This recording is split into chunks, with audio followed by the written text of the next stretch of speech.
Na ndugu mfuatiliaji wa channel yetu pendwa ya Exodus, channel ambayo inamilikiwa na shule ya Exodus. Kama nilivyokuambia tokea jana, shule ya Exodus ilifanya ziara ya kuja hapa makao makuu ya nchi ambayo ni Dodoma.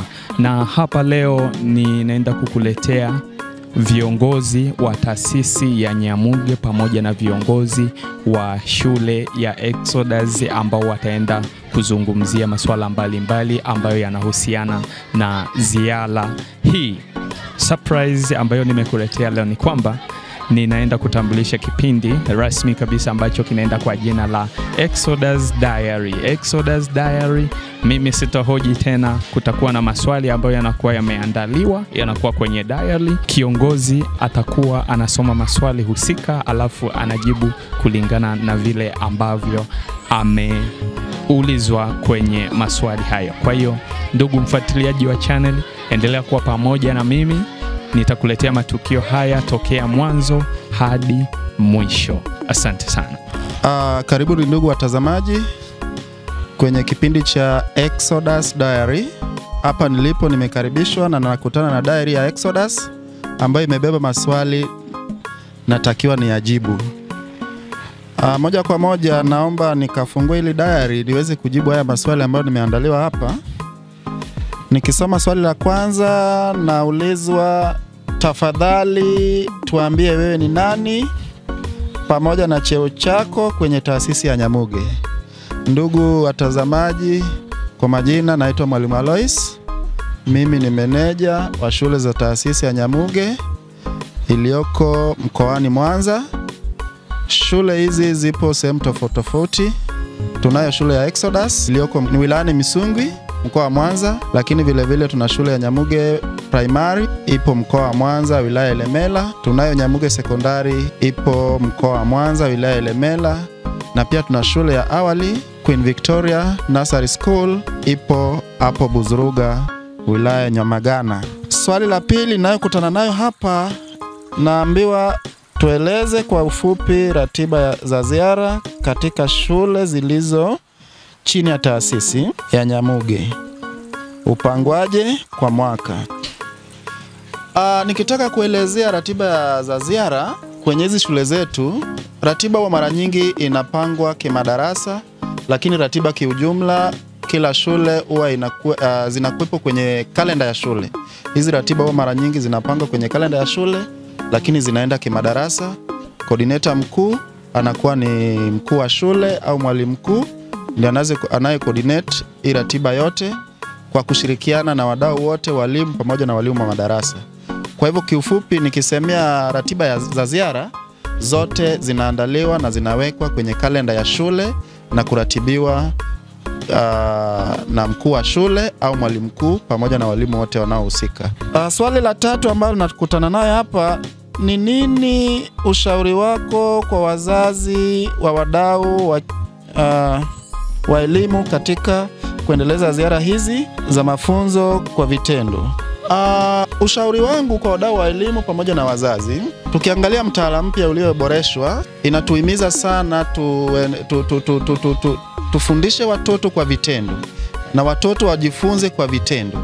Kwa hivyo tunapofanya hizi ziara ni nafasi na ni hatua kubwa ya kutekeleza mtaala mpya, kwa sababu kuna mambo wanaofundishwa kule darasani, wanapotoka nje kwenye ziara hizi kuna vitu wanaona moja kwa moja na wanapewa maelezo zaidi. Kwa hivyo ushauri ambao naweza nikautoa ni kwamba wadau wote wa elimu, wazazi, walezi, kutoa ushirikiano wa hali na mali kwa shule hizi ili kuwawezesha kuendesha hizi ziara, kwa sababu watoto wanapata elimu kwa vitendo. Ushauri wangu kiufupi ni ushirikiano. Hizi ratiba pindi vinavyoandaliwa, basi tunaomba wadau wote wa elimu pamoja na wazazi tuweze kutoa ushirikiano kwa walimu ili watoto wetu waweze kupata elimu iliyo bora na iliyopendekezwa kwenye mtaala mpya, elimu kwa vitendo. Lakini vile vile kuna swali la 4 ninaulizwa hapa, ni changamoto zipi huwa mnapitia hasa mkiwa mnahitaji ushirikiano kwa wazazi katika masuala ya ziara? Kila kitu kwenye maisha tunapoandaa, lakini tunategemea tufanikishe, ila kwa namna moja au nyingine lazima changamoto ziwepo. Changamoto kubwa ambayo tunakumbana nayo, wazazi na wadau wa elimu wote wanatamani na wanapenda kutoa ushirikiano, lakini kutokana na hali ngumu ya kiuchumi inafikia hatua inapelekea wazazi wengine wanashindwa kutoa ule ushirikiano ili watoto wao washiriki kwenye hizi ziara, kwa sababu maandalizi ya hizi ziara zinahitaji fedha. Watoto wanaenda sehemu tofauti tofauti, watoto wanaenda mbali kidogo, ambayo maandalizi kiujumla inahitaji fedha. Sasa hii inapelekea wazazi wengine huku wanadaiwa ada, wanataka walipe ada, lakini hizi pia ni ziara hizi pia ni muhimu katika kuendeleza elimu. Wanapitia wakati mgumu, saa zingine wanafika tu wanashindwa kutoa hizi mchango. Nafikiri hiyo ndio changamoto kubwa ambayo tunakumbana nayo. Tuwaombe tu wazazi, tunajua hali ya uchumi ni ngumu, changamoto zipo za kifedha, lakini tusikate tamaa, tuendelee kupambana kadri ya uwezo wetu ili tuweze kutoa ushirikiano. Japokuwa tunaelewa maisha ni magumu, lakini tunajua tutaweza tukiwa na nia ya pamoja. Swali lingine nayo kutana nayo hapa, taasisi imejipangaje kuhakikisha inaenda sambamba na mtaala wa elimu ulioboreshwa? Sisi kama taasisi kujipanga kwetu kwenda sambamba na mtaala mpya ya elimu ulioboreshwa ni pamoja na masuala kama haya tunayozungumzia. Hizi ziara zinatekeleza mtaala mpya moja kwa moja, kwa sababu watoto wanapotoka nje wanajifunza, wanapata mafunzo kwa vitendo. Kwa hivyo hizi ziara tutaendelea nazo, tutazipanga na tutaziratibu kikamilifu. Cha msingi tuombe tu wazazi waendelee kutupa ushirikiano. Kitu kingine, nje ya ziara, hata kwenye mashule zetu pia tunajifunza nje ya darasa kwa kuangalia na kukagua mazingira tofauti tofauti, kurelate na yale mambo ambayo tumejifunza darasani. Kwa hivyo tumejipanga kikamilifu kuhakikisha tunatekeleza elimu ya mtaala mpya ulioboreshwa.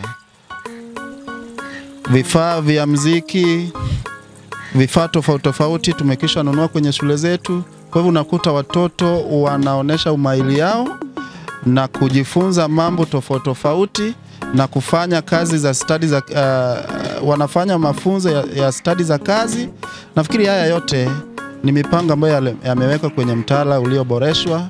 Kwa hivyo kama shule, kama taasisi tumejipanga vilivyo kuhakikisha watoto wanapata mafunzo kwa vitendo. Lakini pia ninauliza swali la mwisho hapa kwamba neno la mwisho. Ndugu watazamaji, neno la mwisho ambalo naweza nikasema, tuunge jitihada za hizi shule katika kutekeleza mafunzo kwa vitendo kwa vijana wetu. Tuunge jitihada ya hizi shule katika kutekeleza mtaala mpya ulioboreshwa. Tujitahidi kuwapa shule ushirikiano kwa kufanya upande wetu kama wazazi, kwa kufanya majukumu yetu kama wazazi, ili na walimu pia wapate muda wa kutosha kutekeleza wajibu wao kama walimu. Na cha mwisho, wazazi wote kiujumla tunawashukuru kwa ushirikiano na kutuamini. Muendelee kutuamini kwa sababu shule zetu tumejipanga kutoa elimu iliyo bora na hatuna wasiwasi wala hatuna saka na hilo.